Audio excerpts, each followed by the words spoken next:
We are live. Let me go to my Google Classroom.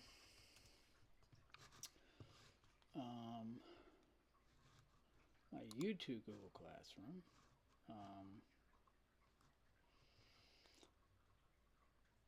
I have one student, Abdiel. Okay. I'm live for class. Smiley face. Posting that. Mr. Mick. All right. Now I post that. I share that with all of my students, even my current creative arts students.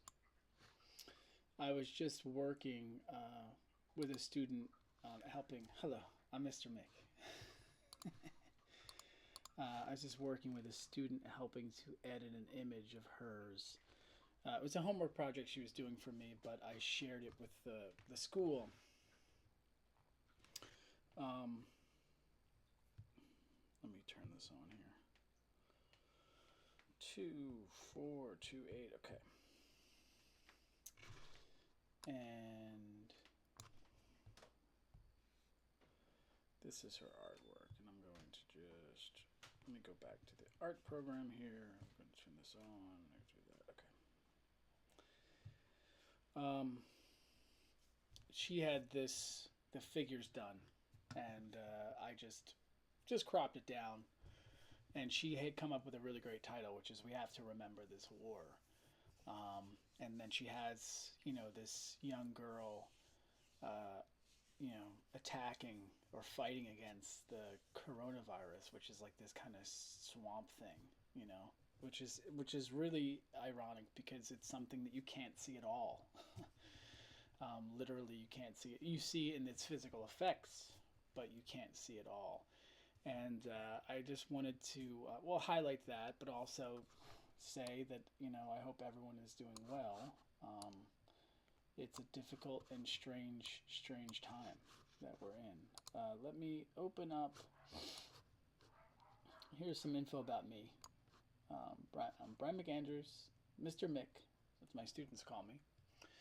Here's my email addresses if you wanted to ever send me any artwork. I also have a Google Classroom if you wanted to, as you might have seen there for a second, if you wanted to get the code for the Google Classroom, you can shoot me an email.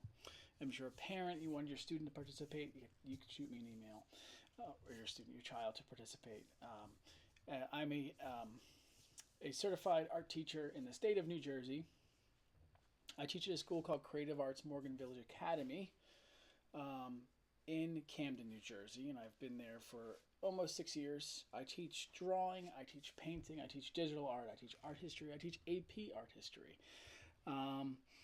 And on this channel, I started doing the remote learning for my students, and I thought, wow, if there are students out there who need an art class, who want an art class while they're stuck at home, whatever the case may be,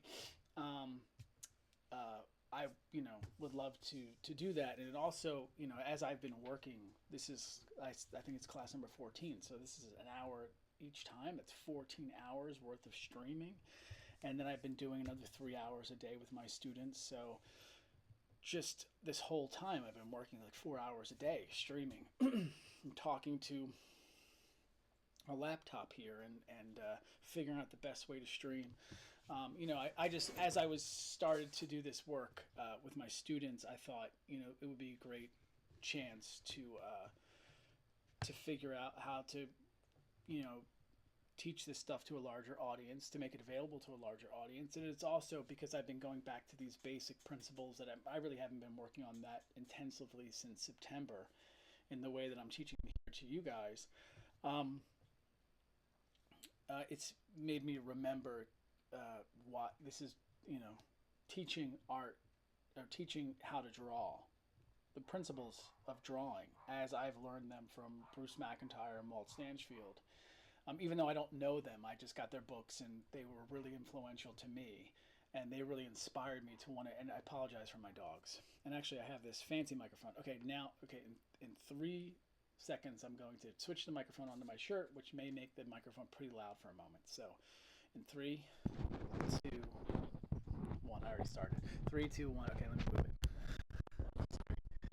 I really apologize. This is like loud.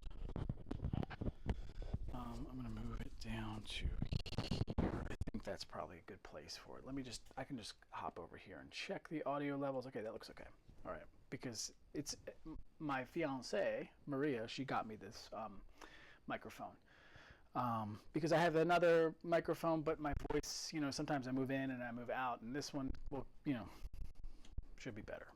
Oh, it's funny. I have a little cup from my school, Creative Arts Morgan Village Academy. I totally didn't think about that. I think it was like a teacher appreciation cup. I have Mountain Dew in here with some ice cubes because Mountain Dew is like one of my guilty pleasures. That, and if you're from this area, I'm originally from Philadelphia, but there's a snack or a type of cake called Tasty Cake, and they make something called the butterscotch crimpet, and that is my favorite, like, comfort food. Like, great memories from when I was a kid come from that food. Maybe you also have things from your area of the world that bring you comfort, and it's important to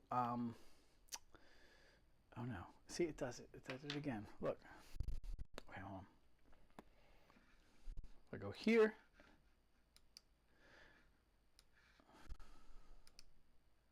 oh, this is really testy. Let me do this. Boom. Oh, it worked that way. Okay, so yesterday we were working, and it's funny, I have like a progression here somewhat. We were working yesterday here, and you can even see let me bring up Stanchfield's, McIntyre's book. We started with, is it going to open? I got to find it in this whole sea of stuff. OMG. Drawing.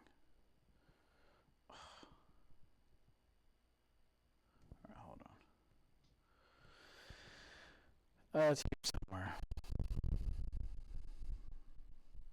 This should be arranged alphabetically, and I can do it by name. Boom! That's going to make my life so much easier. Here I am being mad at this when, wait a minute, hold on. Okay, let's see. iCloud, art books. No. Did you hear that up there? That, like, yeah. That's, oh, here it is. Under D. That makes sense. Okay, so yesterday, let me reconnect here. I might need to put a code in. No, worked. So these elements of perspective are based on this book by Bruce McIntyre. I link it below. I think it exists on Amazon and other stuff. You can find it. I found it years ago. I sent away in the mail after reading Stanchfield's book, Drawn to Life. And he kept referencing this and these elements of perspective. Now, if you're confused by this, it's a good idea to go back and look at the earlier videos, because I do keep re-emphasizing these, but surface, size, surface lines, overlap, shading, density, and foreshortening are the elements of perspective. And really, these are the tools that you need in order to make this flat surface look three-dimensional, a flat piece of paper or a flat screen, whatever. We're looking at something, we're not looking at a sculpture. When we're talking about drawing, we're not talking about crafting something three-dimensionally. That's a different thing. We're talking about how do you give that illusion when you're looking at a flat surface or a screen or a paper or a canvas. How do you give that illusion that there's like a window that you're looking into, this illusion of space? And it doesn't really matter if you're working from trying to make it realistic or cartooning. It doesn't make a difference if you're trying to do a figure. I really apologize about my dogs, but that's going to be probably a constant presence in this stream, and they're Pomeranians, and I just have to love them in spite of the fact that they annoy me sometimes. And I believe that drawing is a real foundation of an art program. So we're going to spend a lot of time on drawing, and I'm probably going to, no matter what we do, I'm always going to have some element of drawing or these elements of perspective in, and it's always part of my curriculum when I teach it, because I think getting stronger and stronger at drawing frees you to then do whatever you might want to do. If you want to become an animator, if you want to work on landscapes, if you want to do graphic design, even abstract art still benefits from the elements of perspective. How do you organize visual space? How do you move the eye through the space, right? So let's go back to the example from yesterday, which was here, lesson 8. I think we worked on both of these examples actually. And you can see here how, oh man, see, Apple's trying to get me to buy another one of these things. Like, get the newer one, it won't crash. So so if you see here, you can see within this, right, here's this, there's that. I basically took this set of cylinders, and partly because I know I have some people watching that might be like, wow, these are just such simple examples, they're too simple for me. And my point in doing this kind of version or riff on McIntyre's work is that you can take this simple example of a bunch of cylinders moving back in space and turn them into buildings, and turn them into rocket ships, and put it on a different planet. So then I was doing that, and I just kept going on it. Okay, so I got it. And I kept working on it yesterday. We were watching the latest Toy Story movie, which ended up being pretty good, although I feel like they keep coming back to this theme of like the toys and their purpose. But what else are they going to talk about, right? I mean, if I could hop up on my soapbox, no. Should I hop on my soapbox here? No, we're talking about art. Let me think through it more. But so I took that idea from the last one. Oh, and I realized I flipped it around. And look, I mean,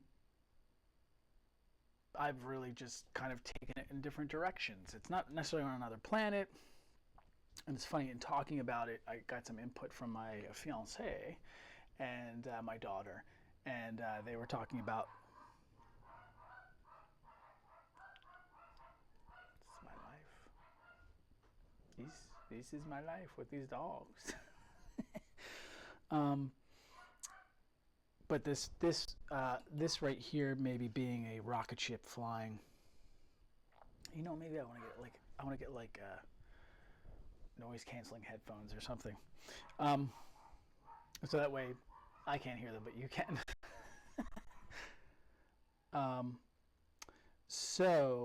But I want to keep working on this because I'm enjoying it so much. And you could take that example and go in different directions. I'm not going to work on it. First thing we're going to do is a couple more examples from the book, or at least one more example from the book. And then we are going to, I'm going to keep working on this because I'm just enjoying it a lot. And like I said before, like no matter how many times I teach this, it never gets old to me. See, now that works. I don't know. There's some bugs with apples. I'm gonna blame Apple. They've done the. I don't know why that's going now. Let me see. Boom. Right. Okay. See, now this doesn't want to click. See. Excuse me. But now it'll. Oh, you. Oh, wait a minute. Okay, I'm going to close the app. I'm going to reopen the app.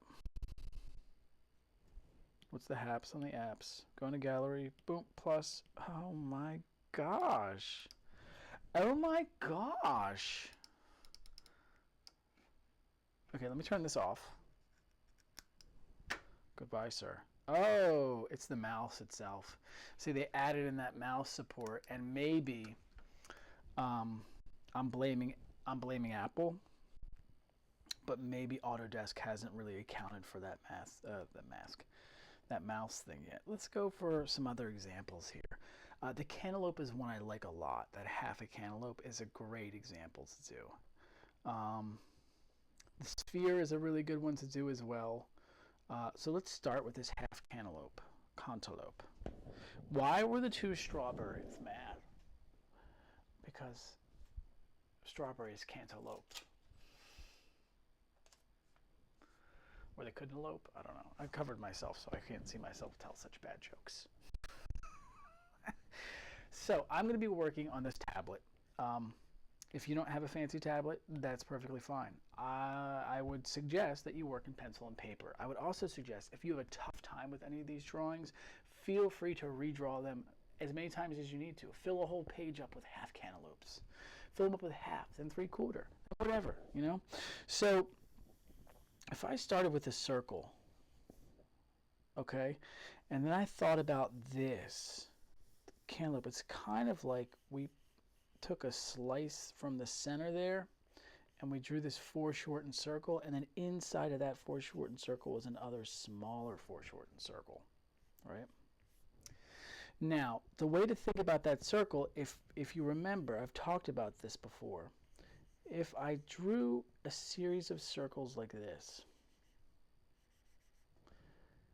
right, it kind of looks like an animation of, I was using this for shading earlier, but like we're looking at this from above, but as it gets tipped away from you, right, it's going to become more and more of an ellipse till you're looking at it from the side and it's basically like straight.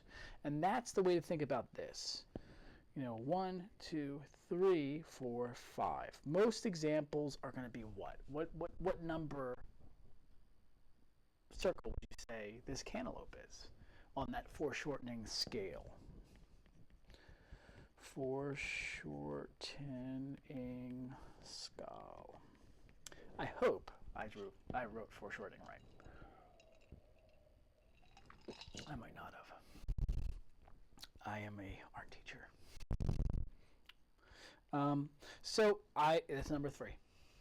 If you make yours a 4 or a 2, it's okay. But shoot for a number 3. Now this is shaded like that. We have this coming under here like this. We have the bottom is an ellipse, right?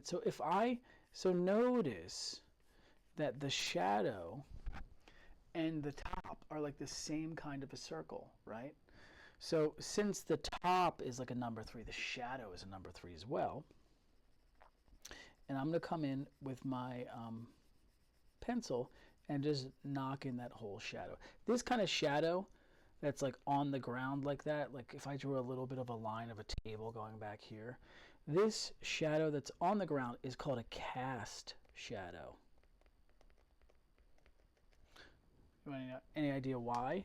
It's because the light that might be coming, say this is the light that's coming, light, la, la, la, oh, the light comes and it's casting the shadow down on the surface below. Now I'm going to take my smudge pen, and you could use, say, like a paper towel or a face thing. No one knows I took this from my daughter's bathroom, but I was up there looking for this because you could use this too, or just a paper towel and just brush the drawing over very lightly. Oh, that was too much because I was playing around with that tool earlier. Yeah, I just want to lightly blend that shadow back. I'm going to blend this up here. And then here. All right, hold on. Let me see my phone. That's one of my students. She commented on, I think, this stream. So, let us see. Twix the Mix, I think. Maybe she's giving me feedback about the stream itself. Now, for some reason... Oh, she just commented that she was present for the rest today. Meanwhile, I thought she was like, hey, Mr. Mick, your volume's too loud. Maybe. You could be working on this drawing since earlier in the year. Actually, you didn't have me as a freshman. So if students don't have me as freshmen, this is when I go over these things. This is my life with these dogs, my lovely dogs. They're so barky.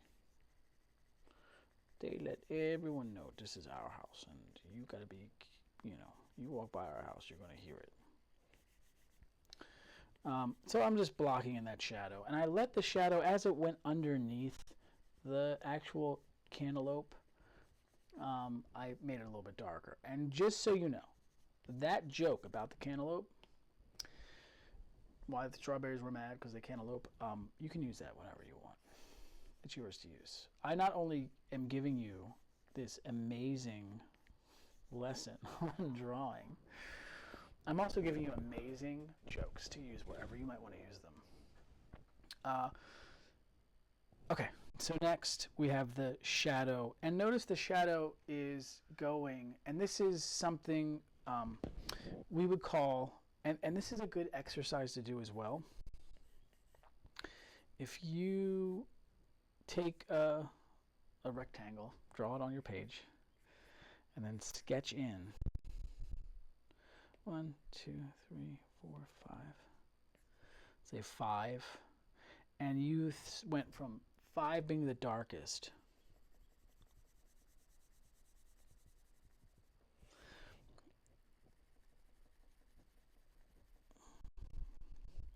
And then you made a lighter one. And I might use my smudge pen to come in here and just, or a piece of paper towel or a Q-tip just to even out the shading and then go back through again. The thing is that these aren't rules that I'm giving you. These are tools. And whatever you decide to do with them is up to you. If you decide that you want to, I don't like smudging, that's fine. You can do all of your shading with just the pencil itself. You don't have to smudge. I like to go back and forth between the both. I like the value. Okay, so I'm making this nice and dark. I'm not, you could shade the whole thing in completely. So the next thing I want to do is I'm going to shade this one in. And I'm going to make sure that my boxes are even here.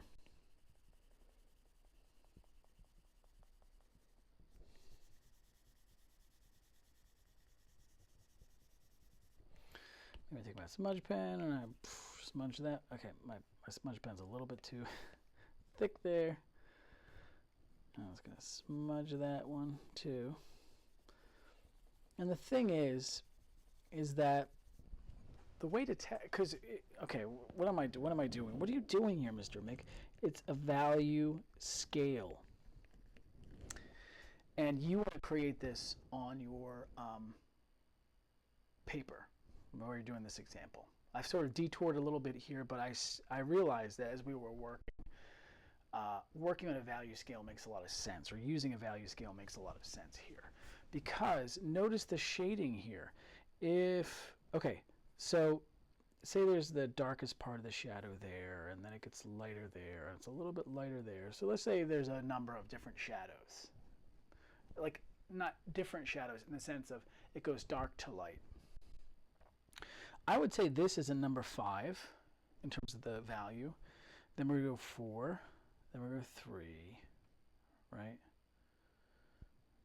We might even say 2, and then call that 1, right? We'll find all the values there, approximately, So when you have the value scale, you can say, okay, well, Mr. Mick is saying that this part out here is like a 5 in how dark it is, right?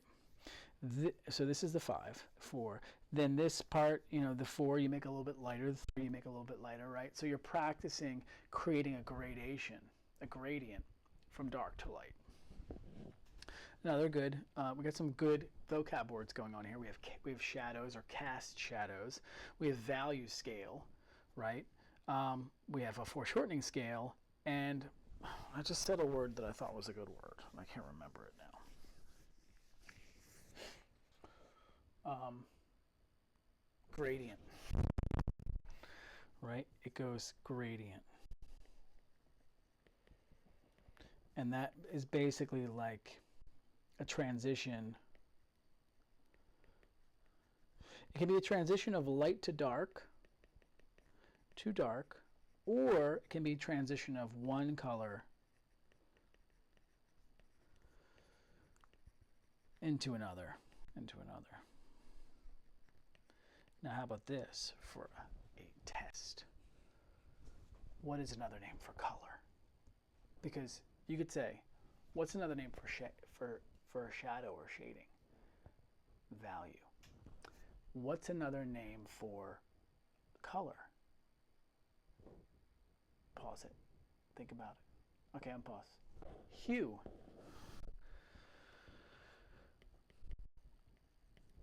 These are all notes you can be taking in your sketchbook or your notebook. It's a good idea to take the notes. Why? Because we remember the things that we write down. Why is that the case? Because, well, how about this? I actually have no idea, but this is my guess. My guess is that, one, we forget things. So by writing them down, we can look at them later, and we're remembering them because we've actually written them down, because we don't remember everything that we hear and we see. The other thing is because when you have to write it, you are forced to, maybe even better when you write it, put it in your own words. Then you're going to remember it better because you've had to take what you've heard and paraphrase it into your own words. I'm going to say it again. And by putting it in your own words, you show that you understood it because you can explain it without just repeating what you heard. If you can explain it without just repeating what you heard, then you know you've understood what you've heard. If that makes sense. Okay, I hope that makes sense. I hope I'm telling you the right thing because I'm a little bit out of my element there. And I also think that by writing, you are forced by writing it, you are, well, one, you're, especially if you're writing it in your own words, you're making the new information that's coming in, you're making it seep kind of deeper into your brain. And I think that might be the actual technical reason why. Because in writing it, you are storing it in a deeper part of your memory than if you just listen to it. So writing down the notes that I give you. Now, how can you tell? Like 3 and 4 to me look very similar. 2 and 1, that's enough of a difference. 2 and 3, very similar, but 3 and 4 especially very similar. So what are my options here? One option is push 5 a little bit darker and then push 4 a little bit darker. And those are things that I probably will do. But how do you tell how light or dark something is? Well, one trick, and this might be the only trick that I know, is you squint. And when you squint at things, you see how light or dark they are. And I can definitely see that 3 and 4 are almost the same value. And I can see a bigger jump between 2 and 3 when I squint. So squinting, what is squinting? Squinting is closing your eyes in such a way, and what happens is the light that's coming in to your eyes is some of it's filtered out through your eyelashes. So you're using your eyelashes to kind of like make everything a little bit darker, but it makes, by making everything a bit darker, where the lights and darks are becomes much more clear. When we're looking at it, we're like, I can't quite tell. Squint. And you'll see a lot of artists, when they're working, they squint, and then they draw, and they squint, and then they draw, right? So squinting is another important tool when learning to draw. So even though I'm working digitally here, I'm still squinting. Still squinting at it. So I'm going to push this a little bit darker. This way. I'm going to push it a little bit more towards 5. And then 5, I'm going to push it just a little darker itself.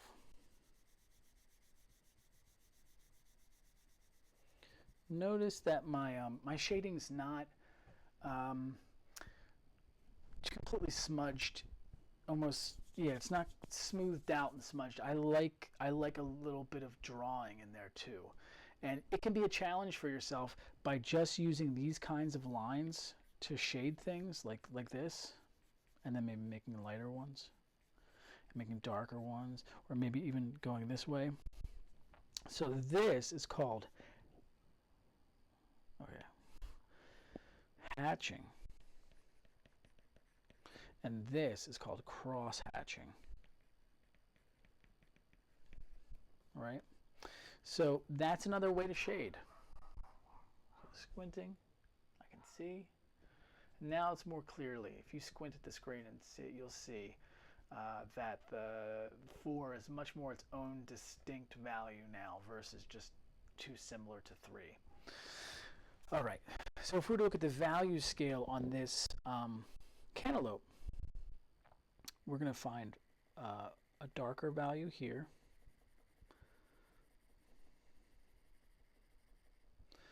And then the lighter value here. And the lighter value here. And lighter there. Okay. So this is all, you know, that's first pass. I want to take my smudge pen and blend it. If you're working digitally, you probably have a smudge pen or a blending tool. If you're working traditionally, again, piece of paper towel just to blend things and smooth them out a little bit, and then we work back into that shaded area. And that kind of shading where you're blending things can become quite a useful tool.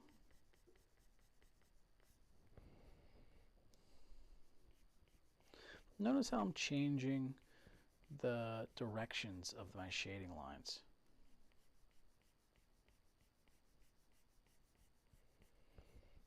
And then the lightest one being out here. Right. So I am, and I like to mix the kind of blended, like smudging and the drawing. If I was working on pencil and paper, I would do the same thing. I think it's a really beautiful effect, and that's, you know, part of my personal preference and style. I'm putting some little surface lines here just to give us a feel of the flatness of the top. And that's just the simple example of the half of a cantaloupe. You might, and, you know, I know there was a project when I was in college. Actually, we would, you know, visualize, you know, where's the other half, and then maybe you shade that other half. The other half is sort of like taken off the top, right? That can be an interesting project. Or maybe this gets sliced like that. And where's that next piece? Out here. Right? This is like if you're coming to this as maybe more of an advanced student. You're like, well, I don't really know about this. This is really something that's so easy for me. I think it's always good to, oops, didn't mean to do that. A little bit too abrasive there. I think it's always good, well, shading a sphere or practicing shading is always good practice, art practice. But also seeing these simple examples as jumping off points to more complicated or sophisticated, and you can, you know, work the shading in again, and that becomes almost like sort of an animation that's happening there. And this is really okay. So even if you feel like these examples seem like they're somewhat simple, you can find in them lots of complexity. And on that note, I am going to get back to what I was working on yesterday at the end of yesterday's class, which was, well, ended up as this after watching and working during the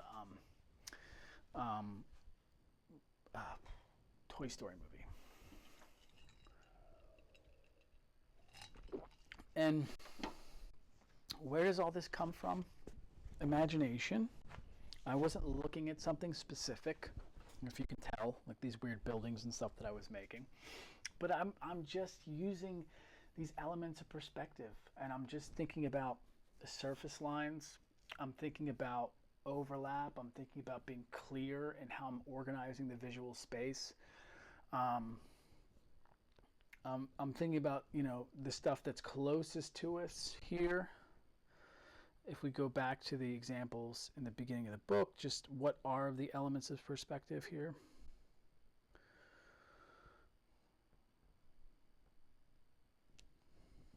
Right. So I'm thinking about surface, right? These buildings that are towards the bottom of the space are going to feel like they're closer because they're towards the bottom of the space. Size, as things get closer to us, the buildings get closer to us, these ones are going to be bigger. These buildings that I'm going to make in the background are going to be much smaller.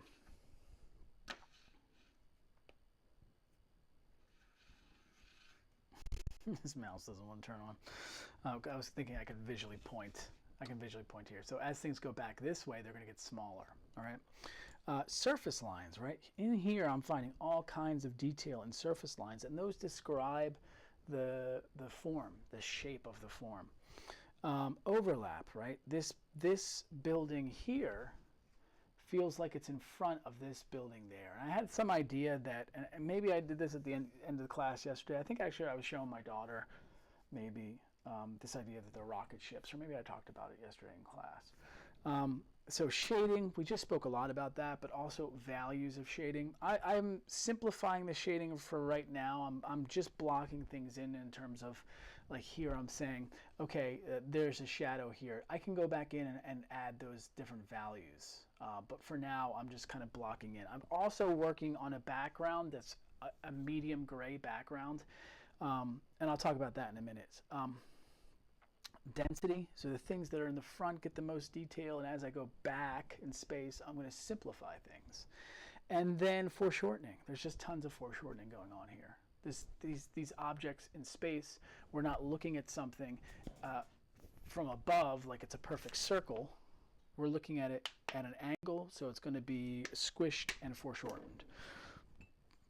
Oops, I didn't mean to slam that down like that. And this seemingly simple example, which came out of, if you remember, if you go back to yesterday's example, it came out of this.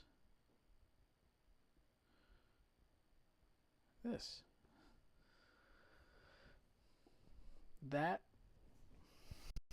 right there became the basis of this. I just extended some of them down further. I changed the shapes. I tapered them. I turned some into a cube, into like a milk carton standing there. I kept extending some with like thinner things like we did with the telescope example in the previous lesson. So, and because I have the confidence of the elements of perspective, having been really working at these things, I'm free to experiment, and I'm free to create, and I'm free to play around here. There's no rules. This is just for me. So this is that layer on top with those light lines. Okay, so I can color I'm going to leave that color label. Actually, no, I'm not going to leave it white, because color labels, I think, I just starting to understand the importance of the color labels. But for example, I'm going to leave this one gray, so I know this is like the drawing layer. I'm put that yellow because I put light. I have this idea of light. If it's white, I can't even tell. It's got a label. Now I'm going to just add another layer, and I'm going to just experiment with making some of these buildings that are going back. I like to do this where I flip things around. And you might say, well, hey, Mr. Mick, that's kind of not fair. You're kind of cheating because you're using this digital tool to do this. Well, one, you might be working digitally too. And if you're working in Sketchbook on your phone, or you're working on a computer or a tablet, you can just do the same thing I'm doing. The other thing is, if you're working on pencil and paper to do this drawing, and I've done a number of these, and they're just so much fun, you can look in a mirror, hold your drawing up to a mirror, and what kind of stands out? You might be like, well, when I flip it around, like the angle of the fins at the bottom, or that building seems to lean, right? Take note of those things so that when you go back and work on it, when you're not looking in the mirror, you notice, you remember, oh yeah, let me straighten that building up a little. Let me get the angle of let me get the angle of the bottom of that fin. Let me fix that angle. Something was off about that. So when you flip it around in the mirror, some things are going to jump out at you. And those things that jump out at you, note those things, and you can correct them when you're not looking in a mirror. Okay? So I'm saying you can, even though you might be working traditionally or on pencil and paper, you can still do that flippy trick, which I think is really useful. Okay, so I'm kind of interested in this building right here. It's got fins up top, it's got fins on the bottom. I'm thinking what I might do actually is that since these are going this way, like this,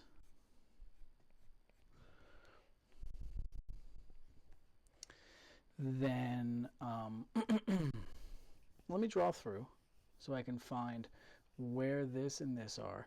We have my sphere that kind of like squishes in here a little bit, right? This comes up here, this comes up here. Maybe I'm going to make, if I think about the compass, right? For me, all of these buildings and things come out of the compass. And there's like, it's funny, there's a lag, a much bigger lag on my tablet. I'm like watching the actual drawing happen on my tablet after I've drawn it, which is kind of interesting because the tablet goes like to my router all the way back down, because I'm broadcasting it to the laptop here. So I'm thinking about things in terms of the compass, right? So if I say the compass, okay, well the compass lines kind of dictate that the fins travel that way, and then the fins that might be coming this way come out right like this, right? So boom and boom. And then we might see a little bit of that other one on the other side. Okay? So I'm saying all this and then like a second later it's going to happen. There's not as much of a real-time demonstration. It's like I'm telling you what I'm going to do and then you actually see it, which I don't know if that works better or not. It might be better that way. So I thought what I might do is emphasize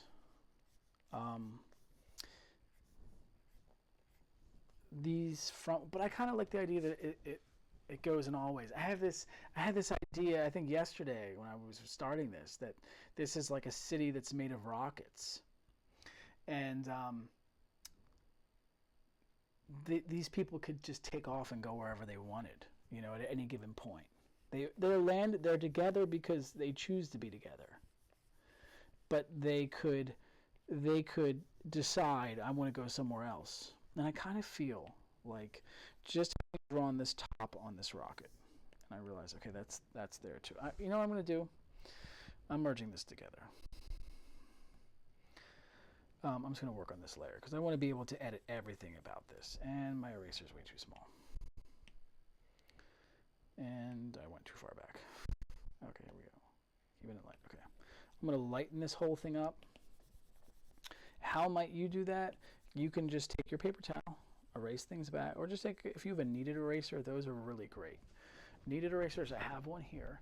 These erasers right here that you can like mush around are great because you can go into a drawing and just lightly press it and pull up some of the pencil without totally erasing everything away. But I had an idea that maybe this right here is like a bottle cap. Now, I haven't seen a bottle cap in a long time. But I kind of have this idea that what if it's made of a bottle cap? Now, I'm not going to draw the logo of any company on here because that's dangerous. Not that it's dangerous like something bad. It just means like my video might get taken down. We don't want that. Don't want that. But I had this idea of, well, what if there's a bottle cap? Like, what if we could incorporate things that we see just around and incorporate those into our drawing? And then when we're looking at things and we're looking around, we're actually finding visual information to give us ideas of things that we might create. You know? So now this is a kind of I hope it looks like a bottle cap. It also kind of looks like a tablecloth. But, you know, then maybe there's another little dome bubble here. And something on top. I don't know yet what it will be.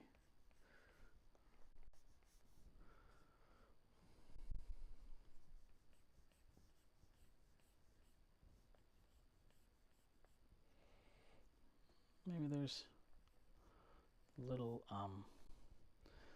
windows or something coming out there. This almost looks like some sort of snowman. Maybe I find a little bit of a shadow here. I drop this in the shadow as it goes back, and let's drop this one into shadow as it goes back that way. But notice how I'm drawing through at times.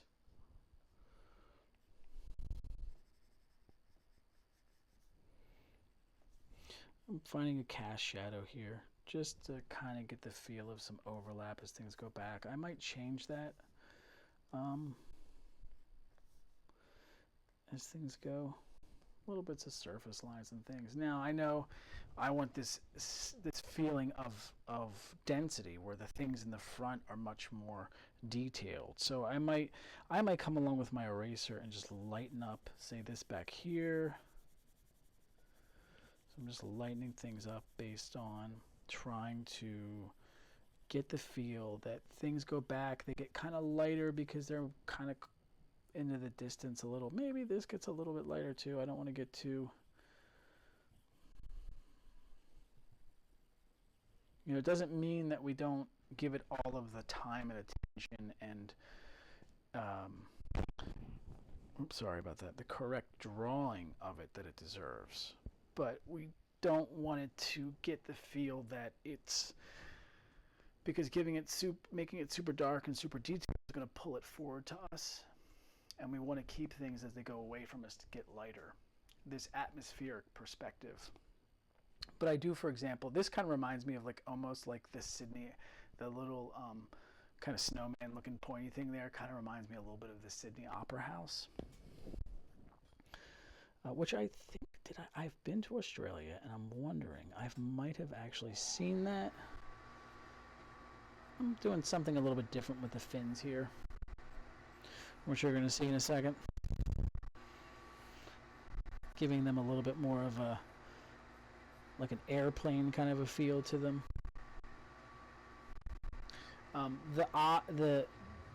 It definitely seems like a kind of a face, and I kind of made it like a face. And I made it like a cone head. Why I did all that, I don't know. I was, like I said, I was watching the movie and just getting funky with the cheese whiz. As a very smart man once said, get funky with the cheese whiz. Which I have no idea what that means, actually. I hope I'm not saying something bad. And I realized I said, let's make the back part not as detailed. And then I went and just added a bunch of detail.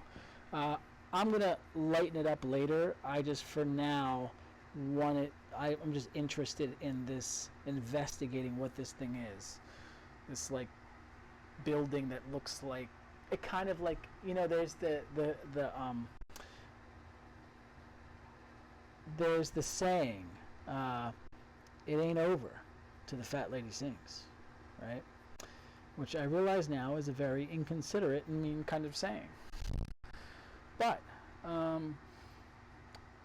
what if the building itself was the big opera singer lady? And she was like, oh, which I'm sure sounds really, really great. I mean, you didn't know that I was also a vocal teacher, did you?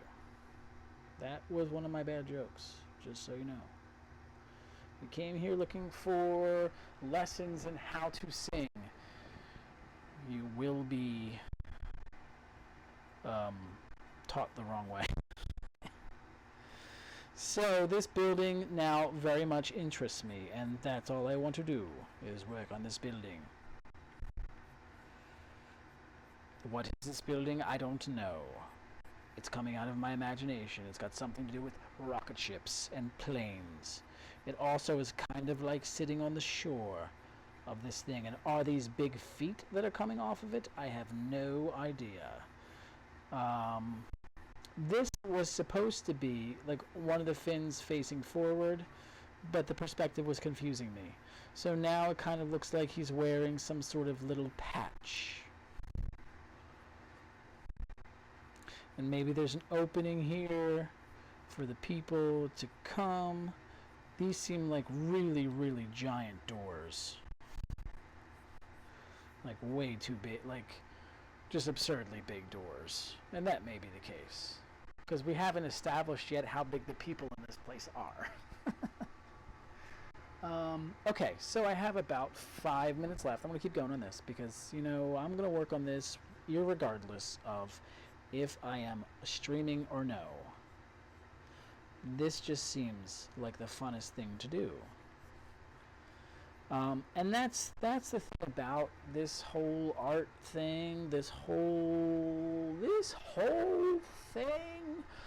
The thing about it is once you get going, you might not be able to stop. But it's really a fun thing to get going on. And usually, you know, normally when you get going on something like that, it's like a video game. And believe me, I love video games as much as the next guy. I've been playing Beat Saber like a maniac for the last couple of days because I never played it before, even though I had the VR thing. But anyway, but there's something about when you sit and you draw that's kind of like a meditation, that like feeds a part of you that doesn't get fed in any other way. Singers might feel this. I'm sure dancers feel this. I'm sure musicians feel this when you're practicing and you're really in the moment. You're not thinking about anything but the thing that you're doing. And the thing that you're doing, when you do it, you look at what you've done and it makes you feel good for having done it. I mean, that's what visual art and drawing does to me when I really get into it, you know? And it can be on a tablet like this. It can be pencil and paper. It doesn't really matter the medium. It just matters that you just keep coming back to it and spending that time. And then you'll forget, like, oh yeah, I was, you know, going to go blah, blah, blah, blah on Instagram or do a TikTok or something. Those things are all fine. They're fine. I'm not saying there's anything wrong with that. I'm just saying there's something different about this than really anything else. Probably with any art. I mean, you can probably find this kind of work or this kind of creative process in any kind of art, not just drawing. But I'm saying if you keep working at these elements of perspective and you keep working at these kind of simple examples, seemingly simple examples, and maybe you start bringing it to your own ideas, you're gonna find yourself. Oh, thank you. Oh, I was like I was having an argument with that hot water heater while I was trying to make a point. You're going to find yourself going into this different kind of mental and emotional place that you can't really get to any other way, I believe. But like I said, it's the only way I know. Visual art's what I know. I played the saxophone in school. It was never to the point where I was creating and free to create. Can you get to the point where you know the elements of perspective so well that you're free to just create? To get to that place of freedom. You can. And when you do, and I believe in anything you do with dance, where you're not thinking about the moves anymore, you're just thinking about the art. Excuse me. With drama, you're not thinking about remembering your lines anymore. You're just thinking about creating the truth of the character. Now that is when art becomes something special and really different than anything else there is in life. And, well, at least, again, as far as I know, I'm sure for a race car driver or an airplane pilot or something, there's moments where they're just at one with the machine, they're one with their craft, and they're not thinking about this or that, they're just doing the thing. So that's what happens to me when I'm creating things like this. I just start doing and look at it after and think if that's cool, or I wish I'd done that differently, or that's really cool, I like that a lot, and you share it with other people. That's the thing, you share this with other people, and you might put a smile on their face, or they might ask you questions, or like, what's going on here? Or they might say, hey, what if you did that? And you go, whoa, that's a really good idea. And then all of a sudden you're having a conversation with other people about art. And I've heard it once described that creating art is like having a conversation with yourself. And I think there's a truth to that. It's you do something, and what you've made reflects back or speaks back to you, and then you answer back with changes, and then it answers back to you. So you're in this is kind of a dialogue with yourself, a meditative dialogue with yourself. But it can also be with other people. So you can share your art with other people. And sometimes people will like your art so much, they'll put it on their refrigerator, or they'll put a frame around it, hang it on the wall, and it does something to them inside of them that makes them very happy and feel very special, or recognize the beauty in you. So keep creating, keep finding those moments of yours on your own. If it means you fill a page of half cantaloupes and learn how to shade and create value, and you just get really into making that page of cantaloupes, then fine. I can make a half page of cantaloupes and enjoy it. And look at the other videos. I have a Google Classroom. So if you want to email me to get a code, or email me your artwork and get some feedback from me, you can join the classroom. I'm going to make a class for people who are, so I have classes, I was offering classes or Google Classrooms for students for K to 12. I'm going to do a high school class, and I already have, at least I have one person in, and I think I might have another person in. So I have a high school class that's starting, and I'm going to make an elementary and then a middle. So the elementary, like, I'm going to figure out the ages once I get enough people. I almost canceled the whole Google Classroom thing, but I think now that I at least have one, I think once the channel and classes, maybe they get big enough that I have some more students, because I like the idea of giving people feedback and people creating a community around their art, especially young people. I will make, if people are interested who are over 18, I'll make a classroom for people over 18 that would participate and want to work on this type of art and creating and learning the elements of perspective, and want to create art and get feedback from me and from each other. Or if you're doing stuff in this style already and want to be part of a community, then I will create Google Classroom for people who are over 18 as well. So you can email me. There's my emails. I'm Mr. Mick. This has been my 14th art class, and thanks for checking it out. And I hope everyone's doing well. I hope your family's doing well. If you're not feeling well, or your family isn't, I hope they recover soon. I hope you're getting lots of rest, and you're, maybe there's some positives that come out of this whole experience for you and for everybody else, that we become a little bit more reflective and meditative. We connect with our families in deeper ways. Maybe we meet other people and find creative sides of ourselves we otherwise didn't know existed. So thanks for stopping by, and I will catch everyone tomorrow, right after I end this stream, right after I figure out how to get back to my, I peel everything off here. Okay. All right. Bye-bye.